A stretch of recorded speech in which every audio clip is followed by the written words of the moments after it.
Hey, this is Mike with DRUMline. I'm with Daniel Fox. He's a tech with Marilyn Manson doing Jason Sutter's kit.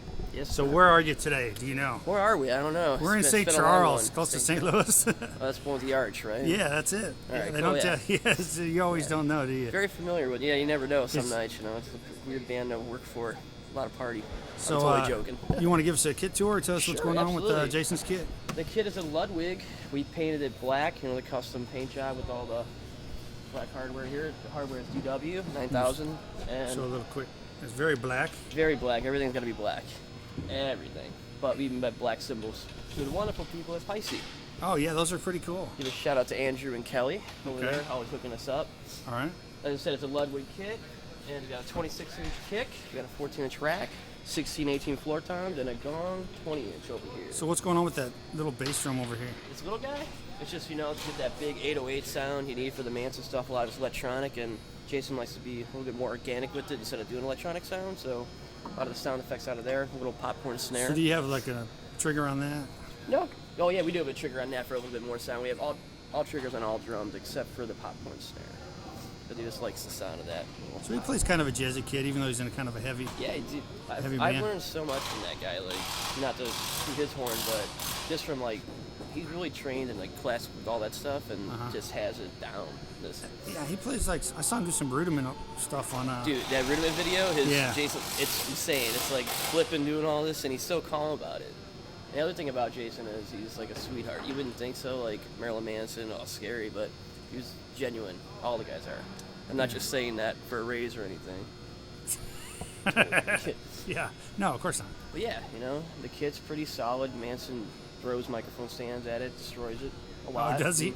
That would be yucky. And does he wear a bicycle helmet? Does Jason wear any kind of we're thinking about getting like one of the big war helmets for him, getting some goggles for the microphone stand and stuff, but yeah, you know. So what's it like being with the Alice Cooper tour this year? Very cool, you know. When like I'm 28, so I'm a little bit younger than everybody out here, but it's like everybody grew up on Alice Cooper. I did, seeing Wayne's World and Feed My Frankenstein. It's like, and he walks by holding the door for you, you know, and like being like a nice person. You wouldn't think that. Everyone out here is totally cool. That's and awesome. You don't get that a lot, you know. Yeah, well, I remember that Alice Cooper in the 70s, so.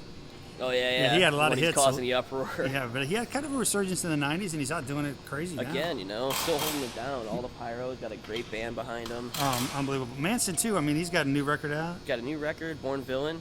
It was Grammy nominated. It did like really well in the charts away. Really well. Like I said, they were nominated for No Reflection for a Grammy. You know, it's pretty good. And as being a Manson fan, it's one of the best records since like Antichrist, I think. You know. What about your career?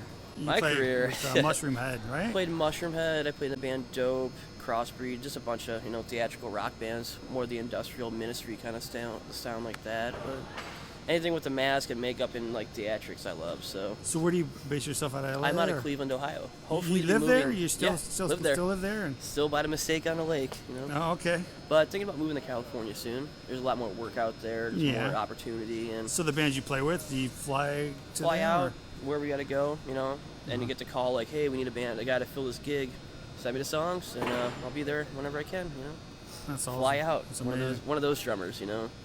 Call him, we need this guy in a pinch. We lost our guy. Call that guy. Call Daniel. Well, you're getting a lot of experience that way, huh? Yeah, you know. So what do you like better? Teching or drumming? Teching sometimes, because obviously there's a little bit more pay from our like standpoint things, but playing, you know, you can never replace that, the feeling you get when you play. But I like both of them to an extent, but obviously playing more, because you get to go up there, bang the hell out of it, and get emotion. People, the crowd is like, whoa, that dude's really feeling it. Stuff like that. Yeah, you know? I totally get that. And the younger crowd, you know, I love when like younger kids come out, because when I was little, Gene Simmons, they brought me on stage with Kiss for an Unplugged. They did a convention tour. Oh, okay. And he brought me on stage and sang with them, and like they were always cool. They catered to kids, so I always took that upon myself when I see a little kid when I was at Mushroom Head. Be like, grab him up on stage, let him rock on our drums for a minute, you know. That stuff really matters. Not a lot of people do that, so gotta bring that back. Gotta take the little kids and make them the next rock stars, you know? Because the way you've seen like 6-year-olds now just playing blast beats. Oh, they're amazing. Like, I'm out of a job. That's why I don't soon. play cover tunes. I don't play cover tunes and videotape myself doing that. Because there's like a 9-year-old kid that can do it better than me. Exactly. You're like, this kid's spinning, doing all this stuff. I'm like, forget it. Barely touch the pedal, and it's like, cool. Well, I better get my application for McDonald's. I'm gonna take over by these little kids. Yeah, I know. It's like a bunch of 6-year-old kids playing with Alice Cooper next to you. No, featuring this little rock star, you know. There's actually a kid from here. His name's Little Rockstar.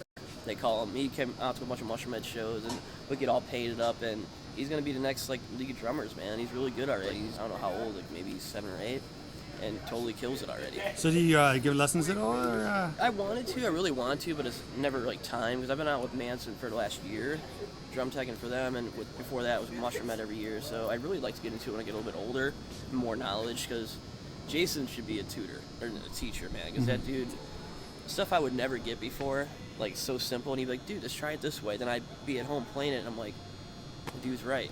Like, how could I be all these years be stumbling upon this? And the dude just breaks it down simply. Like, people like that are really important in the world of drumming, I think, you know, inspire you. But yeah, he's really a good dude and opened my eyes, like I said. so you're learning too. Learn a lot. That's the thing I love about being a drum tech. You get to learn from different drummers. You get to set up different kits. You get to meet like Mike Miller and all that stuff, and you just learn from like osmosis. Mike Miller's like the king of the drum techs, isn't Oh he? yeah, Mike Miller and Mikey B. Mikey B from like Lamb of God, Meshuggah, and all Oh, that. okay. He's the head dude, man. He's always been a cool dude as well. He knows everything. There's so many like good techs out there.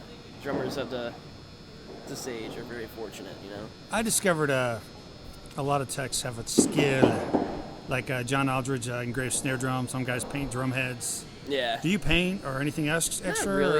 or, I kind of destroy stuff. I like stuff You like that's to destroy broken stuff? and like making like stuff out of like old beat up snare parts. Like the old Oh, wires okay. will like do stuff with mask and like this spray paint.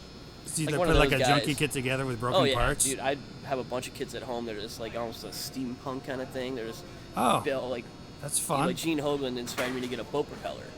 Oh, okay. And he's like, dude, get one of those, man, Daddy. Oh, it'll rock. I got one, and it's so loud and like so distinct in its own thing. That's I'm gonna have to try that one. Try it out. Just like Gene how big Hoglan. of a boat propeller? Just like a ski boat or something? Yeah, it's or- like a little anything. It's like Anything, it could huh? be that big, it'd be huge. So you just hit the fins? It's hit it like almost like Tommy Lee in that Looks to Kill, like the Oh. big gong thing. Oh, okay. One of those. I got a keg. I got like a mini keg. That thing is Oh, yeah. really high pitched. The Slipknot thing, you know, those guys beating Yeah. on kegs. Well, they hit and- those real ones, but I got one of those little ones that hold like a gallon of beer. Oh, the And little you play it Heineken on the mini top. keg. Play it on the top. Yeah, That totally. thing's wicked, man. All right. Right on. Hey, thanks. No problem. Loved it. Good to see you guys. Thank you. Stay tuned.